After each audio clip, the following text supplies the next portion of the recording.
Hey guys, welcome back to In Search of Me Now podcast. I'm your host, Lynette M. Bradshaw. Thank you so much for choosing to come back today to hear another message that I know is going to be inspiring and encouraging to you. So today I have the privilege of talking to someone that I know has a message that's going to inspire you, encourage you, and help you to see, first of all, like I always want you to know, you are not alone. Many times we experience different things in life and we believe that we're the only one that's going through that. We're the only one that's gone through that. And so my purpose here is to share with you and let you know, no, you are not alone. So today I have the honor of speaking to Miss Tonia Lewis. She has an amazing story to share with you.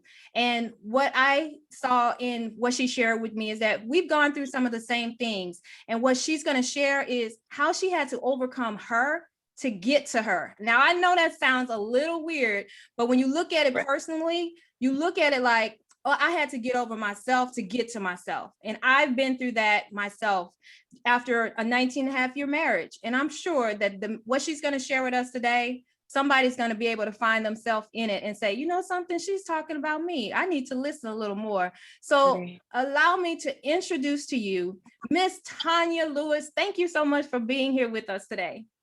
Thank you so much for having me. It's a great privilege. I really appreciate it that you thought enough of me to be able to allow me to share my story with you. I just pray that whatever I say, that it'll be a blessing and it'll also help some other people overcome. Because it's easier said than done. But sometimes we have to get over ourselves to get to who we truly are supposed to be meant to be. Exactly. Well, why don't you go ahead and tell us a little bit about yourself? I like to let my guests share with my listeners who they are, because I believe you can tell the story just a little bit better than I can. Right. Okay. Well, my name is Tonia Lewis. Once again, I am a mother of 5 children. I have 8 grandchildren. I'm a businesswoman, an entrepreneur. I have my own consulting and training business. I'm an author, published author. I'm just a happy-go-lucky person. You know, I finally got to a place now where I can actually be me. I actually have a voice now. It didn't come easy, but now that I found out who I really am and not make it excuses to accommodate other people, I started being able to be Tonia. So I'm just an everyday woman. Like I say, mother, grandkids, just running around, just a everyday person. And I just want everybody to know that all of us has something in us that we have to find, but it takes courage to admit that sometimes we get in our own way when it comes to being successful, whatever we want to do. Right. I experienced that, like I was saying earlier, after a 19 and a half year marriage. I didn't realize at the time I needed to find me. But what I also discovered was that I never knew me.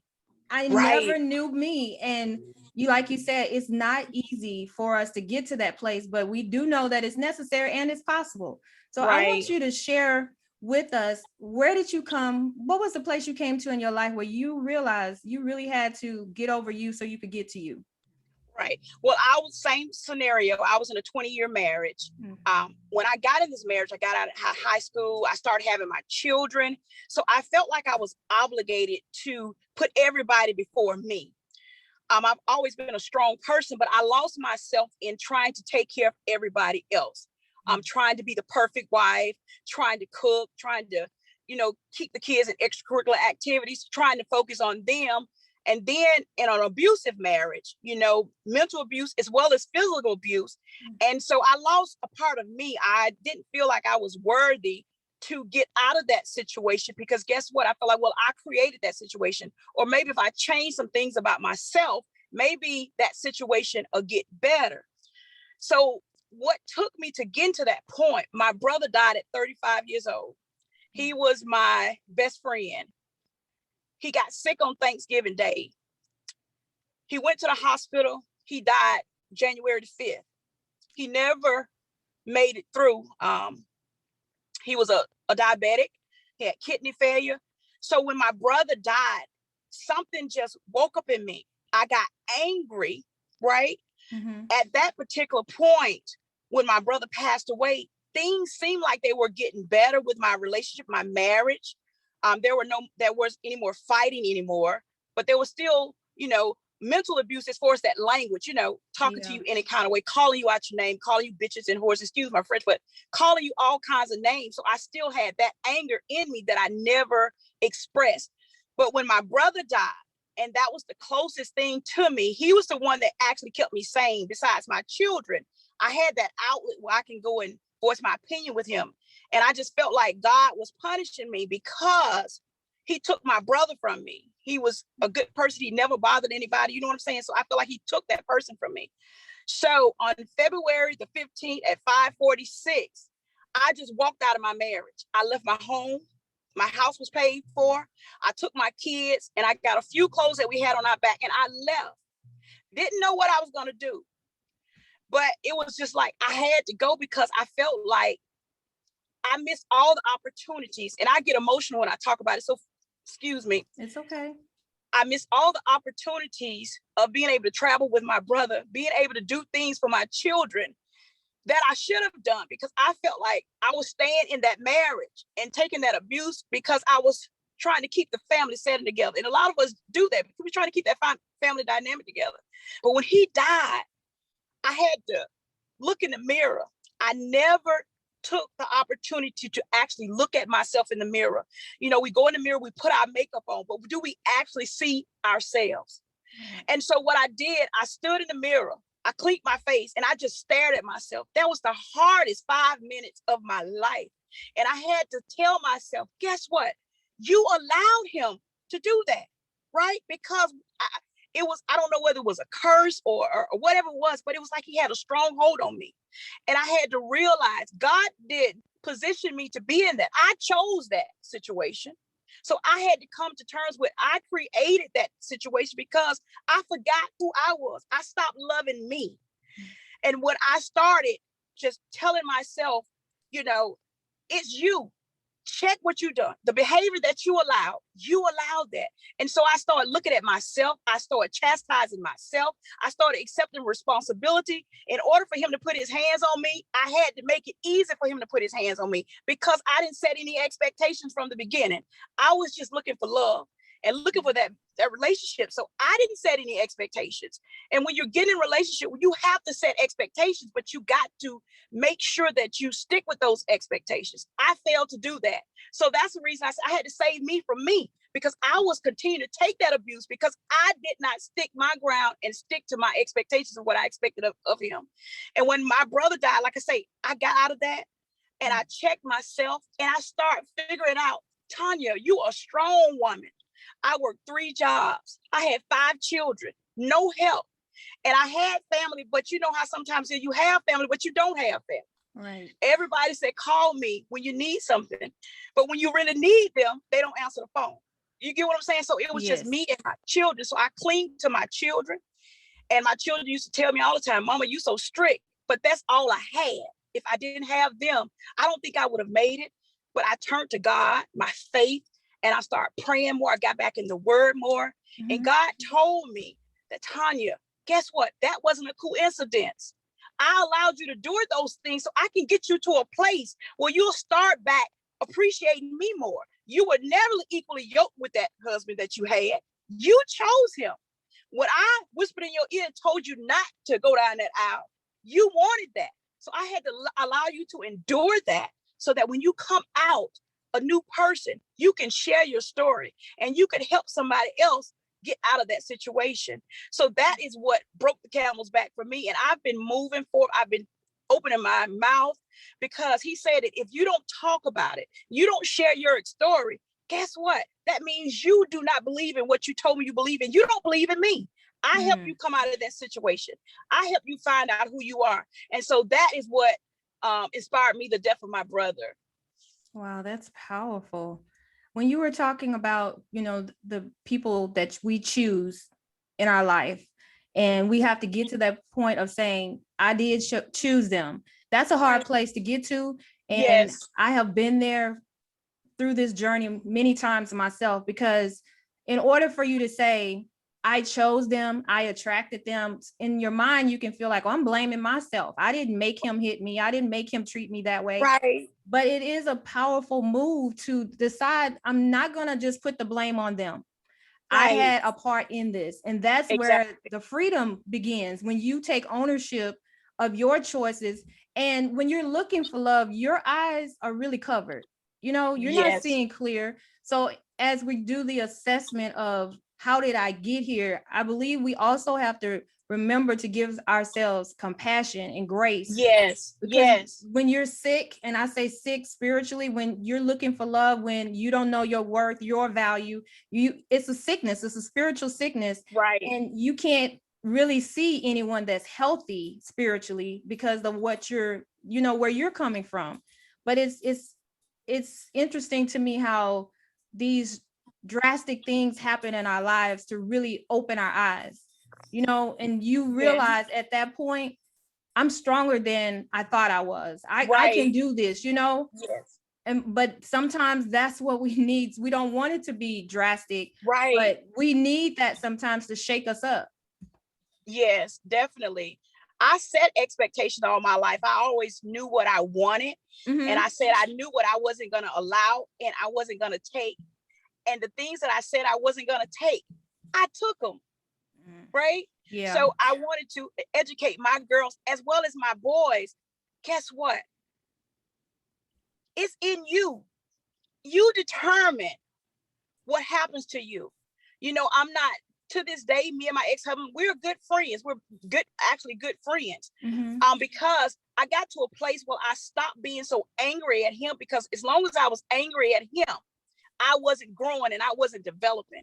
I was stagnant because I was always bitter and angry. Mm-hmm. And when I stopped being angry and started treating him well, it took all the responsibility off me and put it back on him. Mm-hmm. So he eventually came and begged my pardon, asked me for forgiveness, and I accept that.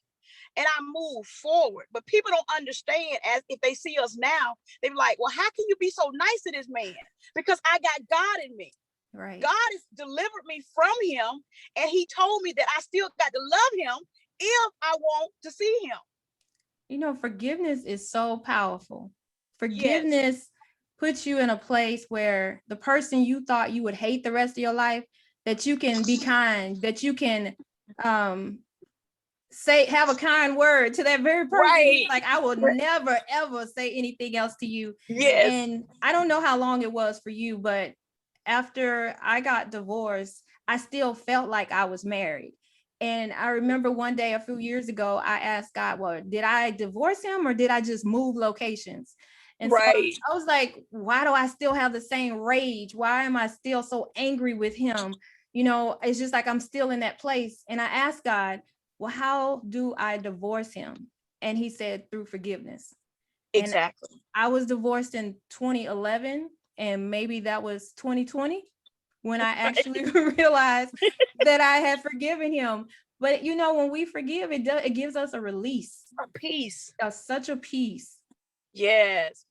And when I released it, now I'm in a healthy relationship, because I didn't know what a healthy relationship was. Mm-hmm. I've been with my now husband for 9 years. And when I tell you, it's like, God, I hear you. He said, I already had this in store for you, but you had to open your heart and let me come in and fix you and take all the anger and rage out of you and forgive him and love him in spite of. And me and my husband say all the time, I tell my children all the time, if something was to happen to their father, me and my husband would bury him, because I still have that love for him, because I got to love him because of what God commanded me to do. But I love him for real, and I don't hate him. Right. And it's crazy if people look at me like I'm crazy, but I don't hate him. I actually love him because he gave me some blessings. He gave me my children. Yes. That's, you know, some people who are on the outside, they'll never understand that, because the world teaches us that we're supposed to hate people forever when they do something to us. But I had to come to that place too. And I was like, the blessing is that I have my children. I learned a lot. I can't, you know, blame him for all of it, because a relationship takes two people. Absolutely. it forced me into really looking at myself. And, like you were saying, when you took those 5 minutes to look yourself in the eyes, until you do that, you don't even realize that you haven't been looking at your eyes. You've been looking at everything else. Everything. And to get to that place where you're saying, this person who caused me this type of pain, with God, I can truly forgive them. And to say that you love him, it started in that journey with you looking in the mirror at your eyes. It started in that journey when you looked at yourself for the first time with new eyes and say, I don't want to be like this anymore. And I know, just like us, that a lot of women are in that place where they know something's not right. They know they're angry. They know they're bitter. They know they're sad, but they really haven't looked in the mirror because that's so hard. That's so hard. Now, how have you been, what work have you been doing since that moment when you looked in the mirror to really be able to get back to yourself? I've been appreciating myself. I've been telling myself, I go every morning, I go in my mirror before I do anything. I talk to myself. You are beautiful. You are blessed. You are highly favored. You are one of God's greatest creation. I can appreciate myself. I pat myself on the back. I tell myself those things because I don't have now to worry about waiting for somebody to tell me. I know who I am. You know what I'm saying? So that's what I do. And what I do when I speak to other women, I try to encourage them. Talk to yourself. Do daily affirmations. You know what I'm saying? Speak positive in your life. I ask, in some of my people that I talk to, I get them, name 5 things about yourself without pausing. That's hard to do if you hadn't got to that place. I'm blessed. I'm beautiful. I'm bad. It's people think it's easy for you to say, but it's hard for people to do if they hadn't gotten to that place. Right. If that makes sense. It makes a lot of sense. I talk to myself daily, about my mind space. I have to keep my mind right. And what I do, I write down my little scriptures. I stick them everywhere. Keep me reminded that guess what? God, this is what you brought me out of. He is amazing. He is amazing. He's girl. Amazing. I tell you, he has done some things in my life. And so now I nurture my children and I teach my kids and show them, guess what? I've been through these things. It's not that I'm hard on you because, just to be hard. I just don't want you to experience those things. But if I don't tell you those things, you'll head down the same road or the same path that I went down. You may go down some of those roads, but it won't be because I didn't teach you or show you or explain to you the obstacles I had to face. It'll be a choice. But whatever choices you make, always put your faith in God and ask God to direct your path. And he will do that. But you got to be sincere and your heart has got to be open and you got to welcome him in. If I didn't welcome him in, I would still be bitter. What do you call it? Tyler Perry? That black angry woman or whatever they call the movie. Mad Black Woman. Yeah, honey, baby, I'd have been doing Loretta Bobbitt on some people. You know what I'm saying? Oh my goodness. I think our children sometimes look at us. I know I have 4 children, and when they go through things or when I'm trying to tell them about certain situations, they look at me like, how are you going to know that? Because I've been through it. And I have to tell them, I'm your mama, but before I was your mama, I was me. I was a woman. I was a girl. I've made some dumb mistakes. I've made some dumb choices. And it's only by the grace of God that I've turned a corner in some of those areas. And it blesses me when we allow God to heal those deep, sad, angry, bitter places, those hurt places in us, so that we can be that example for our children. So not only are they hearing us tell them why they shouldn't or why they should, but we're also saying, but I've experienced that. And I'm trying to give you the direction that I wasn't given, or maybe I didn't take. And they will listen, because it's funny how sometimes when you don't think they're really receiving, when they get to certain moments in their lives, that's when they hear it. That's when they receive it. I think they listen all the time. It's just the fact that it's coming from mama. Yes. When they come out to us, to them, we're their first hero. That's all they ever know. And they don't want to disappoint us because they go down a path that we've just talked to them about, right? So they don't want to let us down. But it's just something about mama told me, right? Yeah. Mama told me so, and they don't want you to say, I told you so. So I tell my kids all the time, I would never tell you I told you so. Only thing I want you to do is learn from that experience and do better and move forward from that experience. Right. Oh my goodness. Do you ever think about when we're telling them about our experiences and trying to help them go the right way? We think, well, what's my mama trying to tell me that too when I did that? Right. Did my mama try and tell me too? Did she warn me, or did she just tell me don't do it and then give me an explanation? Right. But it's just like, yeah, I'm gonna tell them, but do they not understand that their grandmama had the same issue with me? Right. Yeah, my grandfather told me, my mama didn't, but my grandfather told me, and I wish I had to listen to him. He always believed that a man that walks around in his shirt is outside of his pants. He ain't no good. Oh my goodness. He said, now you marry me if you want a tiny. That's what he called me, tiny. He couldn't say Tonia. He said, you marry me if you want a tiny, but I'm going to tell you, he ain't got his shirt in his pants. He ain't going to beat nobody nothing. And I didn't, hindsight 2020, I wasn't thinking about it like that. It's like, oh, he's just an old man. They got their old, rituals or traditions or whatever. But thinking about it now, I thank God that I did experience that with him, because that wouldn't have made me as strong as I am today. I am very confident. People take it as cocky, but I'm not. I've just been through so much, and I am going to be confident in who I am, because it took a lot for me to get here. This just didn't happen overnight. It was years before I can even allow my now husband to even approach me. Right? Because my mind was already, look, what do you want? When he tried to approach me, I'm like, what do you want? What you looking for? I ain't sleeping with you. I don't have nothing to give. I got 5 kids. I got a lot of bills. So tell me what you're looking for. He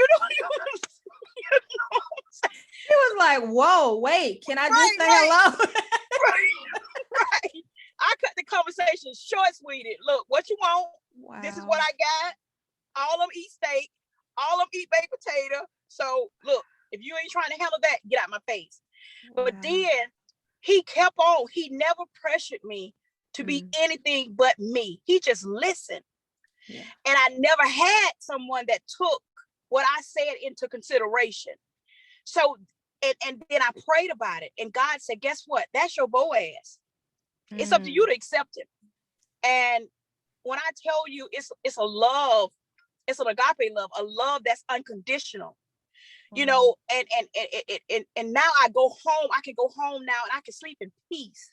I don't have to worry about who he's sleeping with or worry about who's in the picture. I don't have to do that. I can go home. When I get off my job, I go home and I sleep like a baby, knowing that I got somebody that truly loves me and allows me to be who I am, regardless of my flaws, allows me to be who I am and be able to voice my opinion and express myself and still love me in spite of. Oh my goodness. I love that. When you're going through an abusive relationship, whether, some people think it just because it's not hands being crossed and passed and all that it's not abuse. But when you have someone in your life that's mentally and emotionally abusing you and telling you, no man is ever going to want you again. You're not good enough for this. You're never going to be good enough. Nobody else is going to want you. Nobody's going to want you with kids. Until you can go through that process of, going through all that stuff that's up there, because it's still there until you deal with it, until you deal with that stuff and allow God to heal you. You are not open to a man coming to you to approach you that wants to know you, that wants to love you, because you still see him like you saw the other person, because his words are replaying. He's not affirming you. He's putting you down with every thought and every word that he has. So when someone else comes to you, all you hear is what he says. But it's by the grace of God that when he heals that, when we allow him to heal those parts of us that someone else caused to make us feel like we're not enough, then when he heals us, then we can really hear, even though we say, what do you want? What is it that you want? Then we can receive them. And so I want to applaud you, not that you need me to, but just being another sister, I want to applaud you you're welcome, for having the courage and using your faith to heal. Because I tell women also that sometimes when we are women of faith, we can allow our faith to cripple us, because we think, oh, okay, well, I'm going to let God do this. I don't have to do anything. Right. But you put in the work. You went through the process. just like when we're doing our businesses, we have to go through the process to learn about our clients, to learn what's going to work. We also have to do that in our personal life, because that's the most worthwhile journey that we can go on, is getting back to the woman that God knew we were to be. Even though the experiences happen, the core of who we are is always there. Yes, yes. And so I applaud you for giving yourself permission to go through that so you can get to the other side of it. So when your future husband comes and wants to talk to you, you don't have to keep looking at him and say, now, what do you want? I have this, right. I have that. Right. Looking at him sideways, like, okay, yes. I'm ready. I fight now, you know. Yes, yes. So what I want to talk to you about now is, you've gone through this process. You're on the other side of it. And I do know that every time we step into a new dimension of who we are, that we uncover another part of us, then we have to go through some of those processes again, but we gain all the strength, all the wisdom from coming through it before. So by giving yourself permission to go through this process, where are you now in your life? You know, aside from being a mom, aside from being a wife, who are you when you look in the mirror at yourself after going through this process? I am Tonia. I know who Tonia is now. Mm-hmm. I can stand flat-footed in front of anybody and say, I love Tonia. Tonia has to be taken care of before she can take care of anybody else. Mm-hmm. Because I love Tonia so much. I can tell you more about Tonia than you can tell me about Tonia. So nothing that I've been through, can nobody throw any stones or rock, because guess what? I can tell my story better than you can tell my story, because I am Tonia. I love Tonia. Right. Tonia is all I got. Long as I know who Tonia is, I will never get back to that place. If I keep my faith strong, Mm-hmm. keep God at the head of my life, I'll always know who Tonia is. Mm-hmm. So I'm just Tonia. I'm just Tonia. You know something, when you go through things sometimes, and I'm just going to say for me, because I know there's some listener that's saying, well, maybe I'm not strong enough to go through this point. Well, maybe I can't get to the other side. Maybe, you know, because of everything that I chose to do, then I can't get to the other side. But when they hear you talking, they realize, yes, I was in this abusive relationship, but I can really learn how to love me. I can really learn how to know me. I can really learn to be the strong woman that God says I am. I can give myself permission to get to know me. And by telling your story, every time you tell your story, it deepens your healing. It deepens your deliverance. It reminds you of what God brought you through and how he got you to this point. So when you say, I can tell my story better than anybody, you're supposed to tell it and tell it and tell it and tell it. Even yes. when those people around you is like, okay, but we already heard this. Okay, but you didn't hear this part. So let me tell it right. just a little more. Right. Let me tell it a little bit more. And before we get ready to leave, I want you to tell us about the book that you have written, because when you tell your story, somebody is waiting for it. So I want you to tell us about the book that you wrote. Okay. The book is named It's in You. And the reason I wrote the book is because I wanted to show everybody the different struggles that I went through. But I wanted to let them know, first off, I failed to open my heart and accept responsibility for the things that I chose. And I want them to realize, when I opened my heart up and I allowed God to come in, God was talking to me all along. He told me, Tonia, when you were about to lose your mind, I was already there. I put a protective armor around you so those arrows wouldn't hit you in your mind. They would bounce off that shield I put on you. When you was about to take your life, because I've been at that point before where I wanted to take my life because I didn't feel like I was worthy. He said, guess what? I made sure that those pills fell out that bottle and fell on the ground where you couldn't see them, because I used to go to my brother's grave every night. My kids didn't know that. I would sneak out at my brother's grave. Those pills fell out on the ground in the dark where you couldn't see them. I was there. I was talking to you all along, but I wanted you to open your ears and hear me. And so I cried. And I said, God, I need you, because I've always had strong faith. I know what I've done. I accept responsibility. But from here going forward, I'm going to listen to you. And God told me that, guess what? This was no coincidence.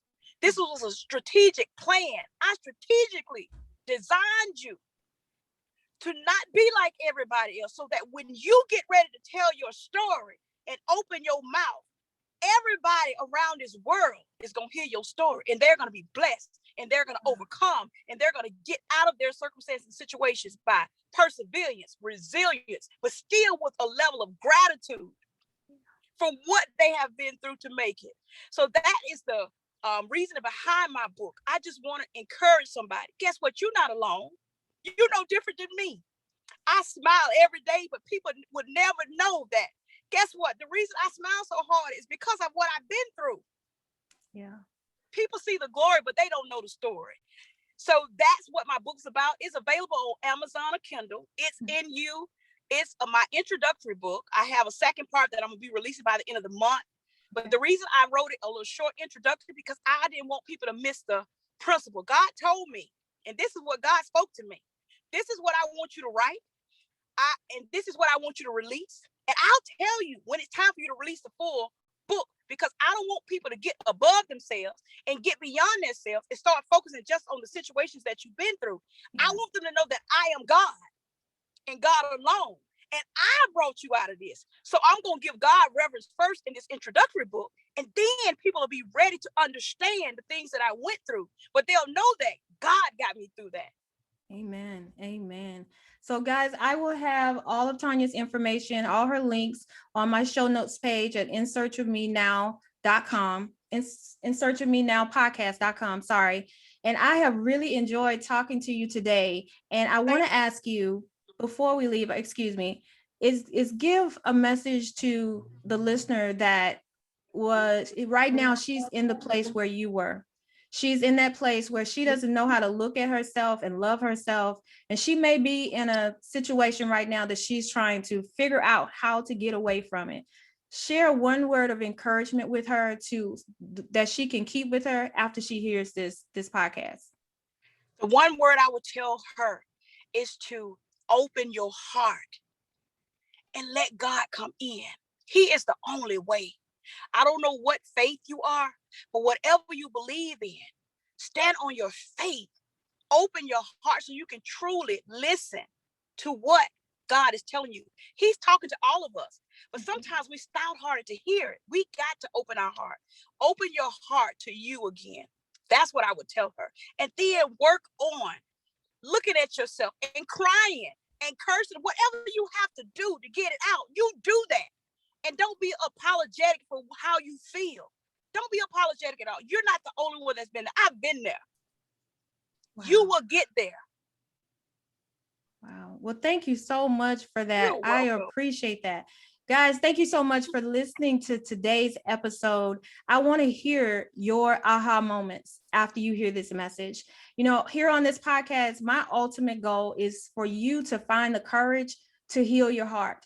Is for you to say, you know, I have to turn to me. I've given so much of me to everybody else, and I keep repeating the same cycles. I want you to know that it's time for you to focus on you by focusing on those things in your heart that you have shut the door on, those things that you feel like you can never overcome, those experiences that you've gone through that you feel like nobody will ever understand. Well, we want to let you know today that we understand. We have gone through the process. We continue to go through the process. We never arrive, but we want you to know that if we can do it, and if God can do it in our lives, he can do the same for you, and you can do it by giving yourself permission to put one foot in front of the other and realize that you are worthy, you are valuable, and what God does for his daughter over there, he will also do for you. So thank you guys so much for joining us today. We will see you next week, next Thursday, for a brand new episode. So we'll be talking to you guys soon. Have an amazing day.